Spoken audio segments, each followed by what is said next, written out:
I was always business minded as much as I was technical. Is AI moving quickly? And I think the answer is unequivocally yes. I guess the first question we could ask here is, what is artificial intelligence? And that's a good place to start, right? So once you get into this, because you want to build LLMs, by the time you're done doing your master's and your doctor, whatever it is, LLMs probably old news at that point.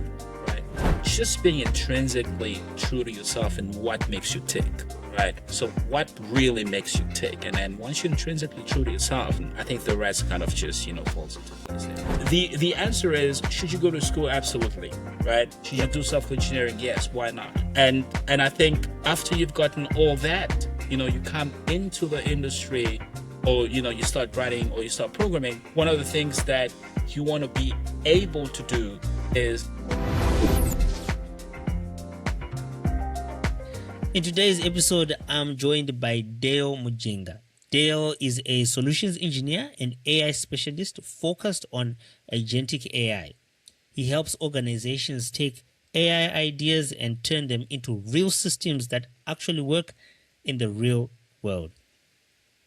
So, for those joining me for the first time, my name is Nyasha and this is the Real Industry Engineers podcast. Let's jump in. Introduce yourself. I know you're sort of in the IT space. That's where you started off in and things like that. So maybe tell me a little bit about that and sort of your journey, how your career journey has sort of been till now.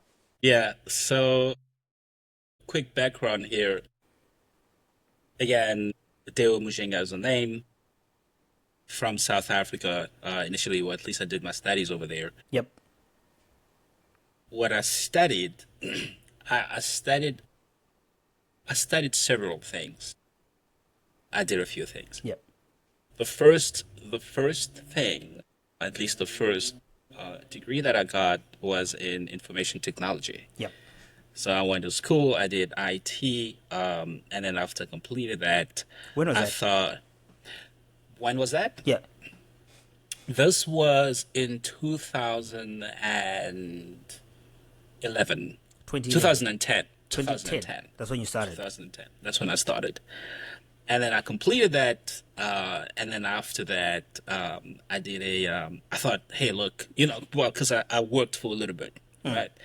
I did a little bit of IT. I was an IT technician, right? I was dealing with like databases and things like that, and then I thought, well, I'm starting to see myself talking to business people a little bit, right? So I like the idea also of being in the boardroom, right? So, when all these, not necessarily investors, but talking to all these leaders about what's the trajectory of our business and how do we bring IT into this and all of that. So I went back to school. Yep. I did business studies. What was it called? It's like a sister to an MBA. I think it was called it's a postgraduate diploma in business management. Gotcha. I did that in South Africa at Stellenbosch Business School. Yep. And then once I was done with that, studied a little bit more. Worked a little bit more, and then realized that at the time, this was now in the year 2018 around. Yep. I realized that the industry was moving into a direction in which I wanted to go in. So I also needed to fuse the business acumen and the technical acumen that I had. Yep. Right. So at that point, I was already programming. So I was like a programmer. I was like a .NET full-on programmer. Yep.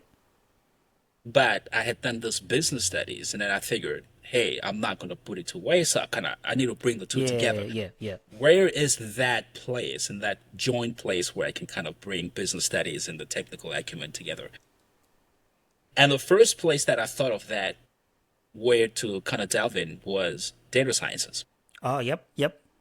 Data sciences is basically the science of bringing data and making decisions, right? But under the hood, you're building machine learning models, right? To aid you to make those decisions. So I thought I like the idea Yeah. of data sciences and machine learning and all these kind of things. But I was very particular in how I picked my next move. Yep. Right? It needed to come. It needed to come with a little bit of. It needed to come with a little bit of studies, so extra study. Yeah. Right? So what prompted me to study a little bit more was that I attempted to start a business in South Africa, which did not do very well. It kind of failed. Yep. And I realized that it failed, just, criticizing myself and just critiquing. And I realized that it had failed not because I didn't necessarily have the skills, but I just realized I didn't know how to read data, understand data, build data, and build projections, understand businesses and all these, different moving parts about making this entity really work. I didn't get that. I didn't have it. Okay. So I went back to school. I came to the US. Yep. I did a master's in business analytics and data sciences. But also at the same time, I really wanted to see myself into the whole machine learning world, right? Sort of like the whole AI space, because I knew that was coming. Yep. At least I could see it and I could sense it. Yep. I did that in 2021, completed it by 2022, and then got into corporate America. And in corporate America, I've been here since doing AI and big data. It's kind of what I Wow. do in my day-to-day. So you've been doing AI. So we're jumping onto AI now. But Yes. but I have. you've had an eye on that. What were the telling signs that, AI is coming? How were you able to sort of like see that coming? So I think one thing that made it very clear was more and more there was much more proliferation of data. So you don't have AI without data. Yep. So that's the fundament. That's the foundation and the fundamentals of it. Right? Is that you need data to do AI, and machine learning and data sciences became a hot topic. It just businesses started picking up on machine learning and all these projections and how you could make decisions. Because really, if you think about my background, I was always business minded as much as I was technical. Yep. So it's like, how do leaders and business leaders are making decisions lately? Yep. It was just them sitting in the boardroom and in their offices looking at dashboards and like, oh, there's this dashboard and that. How did they really understand all these things, right? And machine learning was really the answer to that. And I saw that level of automation. So that level of automation started to make its way into cell phones, started making its way into edge computing, started making its way into the industry. Those are the telling signs that, hey, we have enough data and we're starting to have compute for the data. Yep. Which is not only giving us projections and in terms of machine learning models, but we're kind of at that precipice of a new age of technology that's coming. Right? And when I saw that, I was like, I got to embrace this. So I also needed to kind of think of it from that angle. Yep. And make the kind of the right move. But to answer your question, the data and the algorithms that I was saying were kind of the telling things around the new age of technology that was coming. Geez, that's interesting. Do you think like the education bit, because it looks like you've done quite a bit of studying, and for someone who wants to jump into, let's say something you're doing now, it seems quite intimidating because it's quite fast paced, right? Like things are moving. Things are moving really quickly, very different times. You look at classical forms of engineering, right? Look at civil engineering, mechanical engineering. The tools are pretty much the same, your equations are the same. The fundamentals are the same. Probably some of the tools are different now, CAD, those kinds of things. But the fundamentals, are pretty much this. I feel like in AI, Yes. it's advancing pretty quickly, and it could be because that's not really where I'm at. Maybe Right. what I'm looking at is the output end of it, and then it makes me feel like the whole industry is moving very quickly. So I Right. guess, in your opinion, is AI from a fundamental level fast paced, and how do people jump into that sort of field as a professional? Yeah. Well, that's a really good question. So, is AI moving quickly? And I think the answer is unequivocally yes. AI, it's like a log graph. It's Yeah. exponential. It's moving. I mean, I'm talking about people that are within the industry, like some of us. We are struggling to keep up with, what's coming in, what's the next thing. The reality of what AI is, if you had to think about AI, I think you want to think of AI as a fabric, Okay. from which you would build anything, right? So if AI is the fabric from which you're building anything, so the many things that are built on top of that fabric, you shouldn't necessarily be an expert in, Yep. and you don't have to know them all, right? Okay. Just take one or two things, that really excite you about AI, Yep. and then go for that. Why is that important? I think that's important because number one, you want to be somewhat of an expert Yep. in the subject, but also if you take it at breath and just embrace all of the AI stuff that's out there from all the hose pipes, Yeah. you're going to drown very quickly. Okay. So if you are taking, for instance, and I'll kind of dissect this, just for the sake of the audience and Yep. simplifying things. So I guess the first question we could ask here is, what is artificial intelligence? Yep. Right? That's a good place to start, right? It's like, hey, what is AI, right? Is AI everything, or is AI just Iron Man, or is AI just prediction? Is AI some sort of magic? What is it, right? And AI is really just an umbrella term. It's like what I said earlier. It's like a fabric from Yep. which you're building the rest of the stuff. It's just an umbrella term.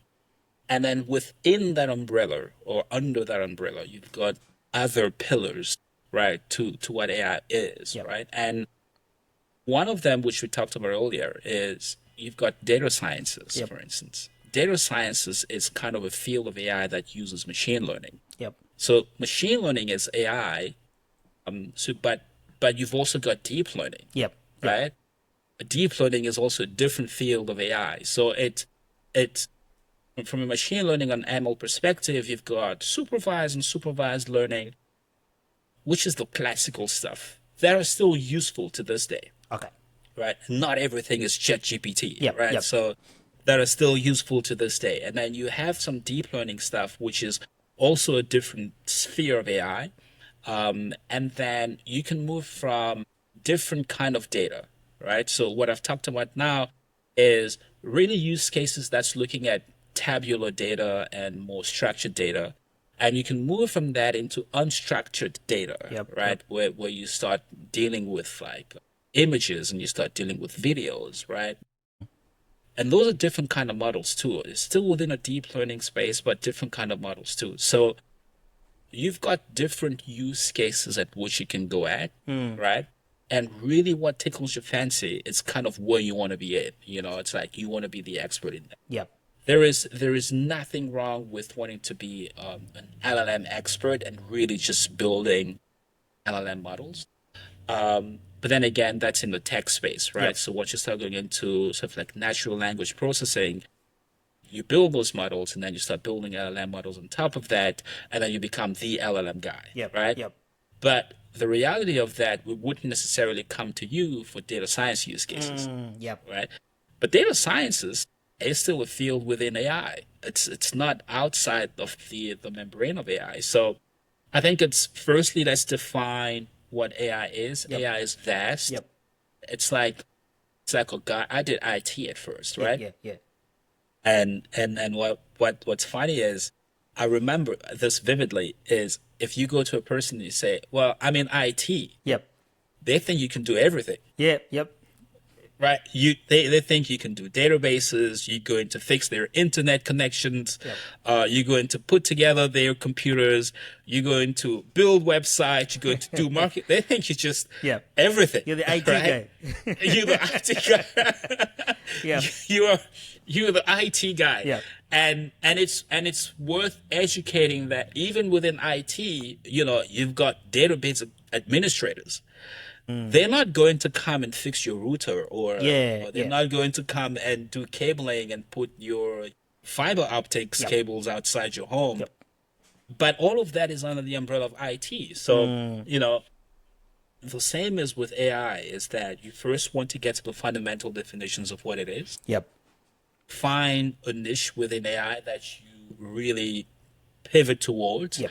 And I think just go with really what you like to do, right? Yep. If you like to do projections and build models, from a data science perspective, and you want to be that statistician that gives businesses an idea of where the businesses were, where the businesses are today, Yep. and where the businesses will go, and how to avoid all these type errors and type 1, type 2 errors, and hey, you should go this way, take that direction. You probably find yourself into the data science Side of things. space. Yep. It's not that you're not going to use LLMs. You probably are still going to use LLMs. Yep. Yep. But you're not building LLMs, Yep. right? So it's just it's identifying which swim lane you want to swim in within AI. But define that first, right? So define what AI is and define what that is for you. Yep. Don't I talked to some people that think of coming into the sort of like the industry. I think we started by saying AI moves very quickly. Yep. It's a fast moving industry. Yep. You've got to think about catching the wave as opposed to chasing the wave. Yep. Right? So once you get into this because you want to build LLMs, by the time you're done doing your master's and your doctor, whatever it is, Yeah. Yeah. LLMs probably old news at that point, right? Not that they will be, but I'm just saying, right? So sort of like the mental model that you want to have there is not the model of chasing the wave, but you really want to catch it, right? Yep. So, and one of the ways in which you catch the wave is by just being intrinsically true to yourself and what makes you tick. Yep. Yeah. Right. So what really makes you tick? And then once you're intrinsically true to yourself, I think the rest kind of just, falls into place there. Geez, that's really interesting. And I think sort of one thing I've heard is pretty much find a niche that works with you, right? Yes. And then I think it's always easier to pivot once you've got something, So I think trying to have your fingers in every part of it is gonna get overwhelmed pretty quickly, and then you're just gonna be like, I can't do this. And part of it as well is, so from an engineering standpoint, I studied electronics back in the day, right? I'm not doing electronics. Yes. I never did electronics, but I wanted to do electronics. Why didn't I do electronics? I should have done electronics. Jeez. But anyway, that's a story for a different time. Yes. But by the time I got into industry, I felt like, geez, everything we learned was like, why? Like, industry is here, and but I thought it was really good that I had those fundamentals in place, right? And then from there, I could then pivot, right, and be like, okay, I'm gonna go into industrial automation, or I'm going to go into this. You need a place to go in, and I found something that I was really passionate about, something I could, use. And now even my, I think, background in electronics, even though I'm not doing electronics now, still is very, very useful in the field I'm in now. So I think that would be the same thing if you go into data science or whatever it is, and then you really enjoy it. And it turns out that that's not where the opportunities are, or industries going in a different direction, I think those fundamentals will still come in handy. So there's nothing wasted, and it will, if anything, it will help you pivot into either adjacent fields that you really see, because you've got, I think learning something gives you an opportunity to know what you like, and being like, I really enjoy this. That's great. Hey, a quick pause here. If you're getting any value out of this episode, please consider subscribing to the channel or following the podcast. It really helps the show reach more engineers and professionals who might benefit from these discussions. All right, let's jump back in. I'm interested in your thoughts around the ethics around AI, especially in the content creation space. I mean, what comes to mind? What can be done? Is there an issue? What are the potential dangers? Like, what comes to mind in that sort of space? Yeah. So when you say ethics, the first thing that comes to mind is that it's not been figured out yet. That's the reality. And I think if you, today at least, if you go to anyone that tells you, yeah, we got the ethics down, it has not been figured out yet. And I love this because I look into deepfake quite a bit, because deepfake, which basically is just the creation of just the creation of, let's say, images that would take your face and kind of put it on screen instead. So detectors are not good enough to detect adversarially, right? That this has been created by AI. Yep. Right. This is an AI generated video. There are detectors out there, but that's not doing a great job. Right. So from an ethical perspective, you do have, we are seeing a lot of things happening right now in terms of like even interviews, right? So when people are being interviewed online, they're just using some deepfake for the interview. Yep. And it's an AI that's basically doing the interview as opposed to them. Jeez. Right? Software engineers, where you get into a coding interview, and it's totally not who you think it is behind the screen. Jeez. and they're getting so good. These models are getting so good at it that if you are not paying close attention, you'll miss it. Yeah. Right. If you're not paying close attention, you miss it. You would have interviewed a ghost that would have nailed that interview and thinking, wow, this is a great programmer, right? So from an ethics perspective, there is still a lot of loopholes that, needs to be looked into. And I will not be shocked if a lot of organizations go back into in-person interviews, for instance, as a case of interviews, in-person interviews as opposed to online interviews. Because you want to see who's actually doing the interview. Yep. And at least until such a point that we've gotten things figured out, and this is different too, depending on where you are geographically, right? So in the US, there are different regulations. When you go to Europe, you get different regulations. When you go to the Middle East, you've got different ones, and then you go to Asia, you've got different regulations. Of course, we're including Africa in the mix because we're not gonna get left out. So we're also in the mix. So there are different. Everyone has their own regulations as to what should we regulate when it comes to AI. What should you use freely versus what shouldn't you use freely. And deepfake is a big one. For sure. I've seen that being big, but there are many other cases, because a lot of the ethical things are around how AI is really generative these days, right? So it creates things that seem real but are not real. Right? So how do you tell that, hey, this thing that feels real, that seems real, should not be created. How do you regulate against that, right? So yeah, that's it's an open-ended question there. Yep. Yep. And I guess it will be an open point for a long time, Totally.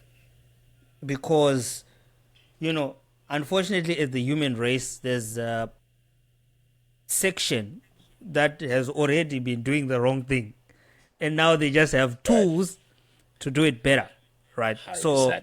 we talk about things like cybersecurity. It Yeah, then speak. becomes really tricky, because the offenders, right, or these criminals, initially, I mean, it was a lot of work, right? Yes. Shouldn't be done.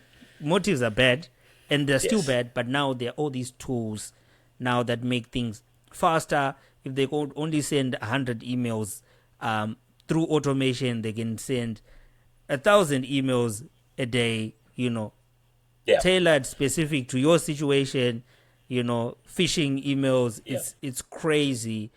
Yeah. And yeah, it's a crazy time. And yeah. So it's interesting you bring that up because that is huge. Yeah. Right. So I want you to think of the the thing about cybersecurity is that the whole idea around security is really to lock things down. Yep. Right. So if you can lock it down and lock it down as much and as intensely as possible, you are safer. Okay, so that's the that's the general understanding of security. Yep. Is that it's locked down. Now, if you had to kind of peel back the onion and really understand what's happening under the hood, locking anything down is simply an algorithm, right? So you've got an algorithm that's locking the internet down. If you're talking about, for instance, an SSL, for instance, hey, you've got a website, hey, you've got an SSL certification or certificate on your website, it's just an algorithm that you've got on there, Yep. right? Now, what that looks like is, hey, or a password. It's just simply a Yep. password. It locks it down, it locks your computer down. It's an algorithm. So what that is that I can crack this algorithm technically, given that if you give me 100,000 years, let's say, for instance, let's say your password is 16 characters or 8 or Yeah. 20. Yeah. People like you that are really secure have like 57 characters. Of course. it's never password 1 2 3. It's never password 1 2 3. It's all sorts of Some gibberish equations. things, some equations that's going on there. So what you find is then the attacker has a much more difficult time Yep. cracking the algorithm, right? But part of that is it's because of compute. The power of compute, the more powerful compute is, Yep. the shorter the time it will take an algorithm to be cracked. Yeah. The shorter the time it will take an algorithm to be cracked. So if it took a couple of days to crack password 1 2 3, if you've got a powerful machine, it will take a few seconds to crack password Jeez. 1 2 3. Yep. The beginning of this conversation was we are getting much more powerful compute.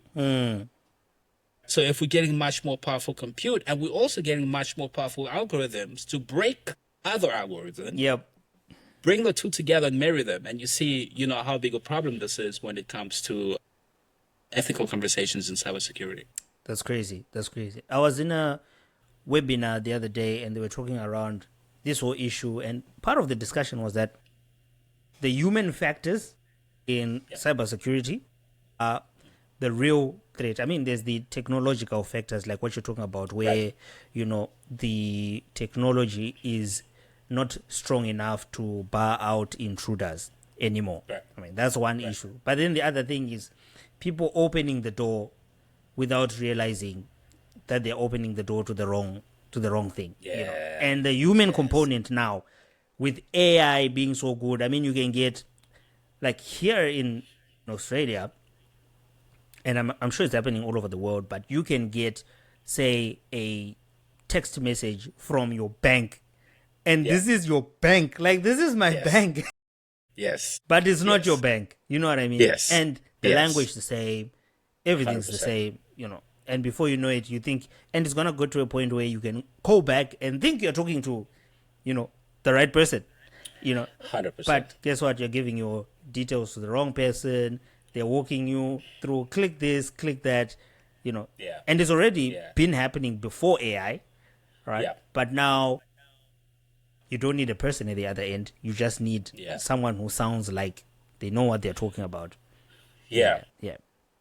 It's a new world of phishing attacks, right? It really is.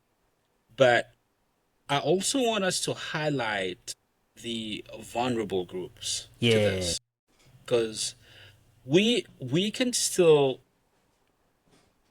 pick it up. You know, you and I maybe can still pick it up. But there is now that 85-year-old lady or man that now living on retirement, Yep. you know, kind of detached to the technology and what's happening. And their grandchildren has bought them a phone and they're using the smartphone to log in to their banking systems. Yeah. Yeah. And wire the money, you know, from, because, you know, hey, I like you, grandchild, I'm going to send you some money. And then they go on, you know, it's not every time that they go to the bank, you know, sometimes it's just kind of log in, they've got this iPad and then they log in there. The reality is that those are actually vulnerable groups. Yep. They are really vulnerable groups. Or even scam calls that come in sound so real. You know, I'm not promoting 11 Labs. I worked with 11 Labs early this year, and I did some stuff on there. Yep.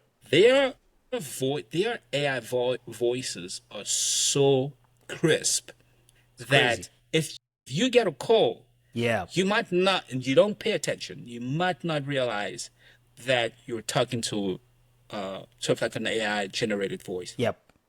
And I think I kind of cringe a little bit when I think of these vulnerable groups, right? So, because they've and I'm saying this because there have been cases where the vulnerable groups have, you know, have actually been they got, you know, by all these cyber attacks. And it's worth highlighting that AI is just, you know, from that perspective, it's really, you know, it's kind of spewing misery on these groups. So it's real. It's real from an ethical perspective. Yeah, we gotta brace ourselves. For sure. Yeah. It's a challenge, and those groups essentially, like, a lot of the time, that's where a lot of wealth is, right? Because someone has worked their whole life and now they've got all this wealth. Yes. And they are vulnerable, right? I mean, Yes. they can come after me, but I'm a bit disappointed. In your case too, in your case too, if they came after you, they would be smiling to the bank. I mean, I'm a little bit disappointed, but nah, it's a real concern. But I mean, lastly, to finish off, maybe one more interesting point I think around this whole discussion of AI is the use of AI, and I think you talked a little bit around guys who do like programming and that sort of thing. You know, I'm in the industrial automation space, and we do a lot of programming in that space. And you know, when I would in the beginning stages of ChatGPT, I would jump on and sort of try see like, can it figure out, you know? And in the beginning, it wasn't that good, but now things are getting a lot better. I'm interested for the software developer who their primary, role is to write code, to architect systems, right? Right. And write code and things like that. There are two concerns. One, the person who wants to go into that field, right? There are now all these tools that seem to do all of these things, right? And I don't have, say, 10, 20 years of experience, because I think a lot of the guys, when they come with experience, they could be like, okay, I have the experience to be able to see that where AI is going with this is not where I want it to go. So they're just using the tool to get faster. But then the younger guys might not be able to gain the skills that come from the hard knocks. When we used to do like mental math, man, it was brutal. But I mean, right now, I might not be able to multiply two numbers with much success. But I can tell when it's off. I'll be like, nah, can't be right. Like, and then so if I accidentally punch into a calculator, I can tell that doesn't look right. Right? It's because of the years in the beginning that even though now I use calculator, I use simulators for everything. Right. I can tell when things are off. But what is the plan for everyone who's coming in and it seems like it's just a push of a button and then job done? How do they get those tools to really, in their skills and master their craft? Yeah. And that's a very good question. They are, I would say that it's very tempting to want to go in and just push the button and let it roll. And you just sit there and you're watching it like it's a cinema or something. That's really tempting. Yeah. The reality is, firstly, even from an educational perspective, and as you're coming in, because parallel to what you're asking, a different question also would be, well, should I still go to school and do computer science? Right? Or should I still go to school and do software engineering? I mean, if this AI thing is, at least today, as good as it is, and we're talking AGI, and we're talking super intelligence that's coming next, and all these kind of things, is it even worth going to school? And do I need to? Right? And it depends who you ask, and I think you might get different answers from different people. I'm with you on the fact that, and I love the analogy that you gave of the calculator, and it's because of the years that you went to school, and you knocked your head against the wall, and you're like, oh yeah, 2 times 2 is 4, right? And I think we're still in that similar space, right? The thing about AI programming, right? It wasn't good yesterday. It's getting pretty good today. The thing about AI programming is AI programming still needs a programmer, right? So when you go into the industry, for instance, you still need to be able to write code. You still need to be able to read code. And then on top of that, you add that AI programmer. I want you to think of the AI programming as, hey, you've now gotten your first job as a programmer. And then there's this old fart that's been at this company for the past 25 years. He's like the OG of all this code base. You go to that guy whenever you cannot read this method that has this, complex code. It's like, what is this doing?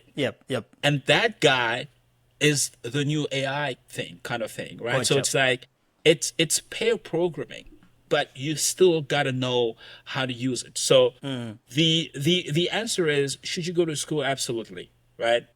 Should you still do computer science? Yes. Why not? Should you do software engineering? Yes. Why not? And I think after you've gotten all that, you come into the industry, or, you start writing or you start programming. One of the things that you want to be able to do is do your programming with AI. That conjunction has to be part of how you breathe. Like, you do the programming with AI. You don't just push the button and then watch this movie happen. No. And in reality, I believe, this is my view, I believe that great programmers, future great programmers, are going to be, before they know how to program very well, they are going to know how to prompt an LLM very well. And I think prompt engineering is going to be part and parcel of a good programmer's kind of set of skills. on your resume, when you put on there that you know how to use Git, you know how to write in C++, you know how to do C# and all these DevOps stuff. Yep. Part of that, in my view, is the biggest one that we should be looking out for is how is your prompt engineering skills, right? How can you do prompt engineering? Because in reality, it's the conjunction between a programmer that's gone to school and knocked his head against the wall to figure out what 2 times 2 is, plus this LLM that can kind of make, the best programmer. That's kind of how I think of that. I'm of the school of thought that you need the old school and the new school. AI is not here to replace. I think it's here to aid your process of programming. That's good. Well, this has been really, really good. Thanks so much for your time. Absolutely. What time is it in the US? I didn't ask. It is 9:19 p.m. Jeez, this is burning the midnight oil here, especially at this age. It's all good. Especially this is midnight for our age. This is midnight. I'm due for bed. I should be sleeping right now. Man, I really appreciate the time you've taken. It sounds like from our discussion, sounds like we've got interesting times ahead. Definitely times are changing. It's a lot of figuring out. How are we going to adapt to all these tools? How are we going to? It's a new world. I think I would say it's bigger than when the internet came on. And we don't realize it yet. And I think we're definitely just on early days. I think entire industries are being disrupted. Things are going to change. So it's exciting. I'm looking forward to catching up with you in the future as well to see where things are up to, what you've gotten yourself into. I know you sort of are really good at seeing how things progress. So it will be interesting to see how you sort of jump into the next wave, catching the next wave. Yeah, it's been a pleasure. I've enjoyed chatting, and looking forward to the next phase of what life got for us.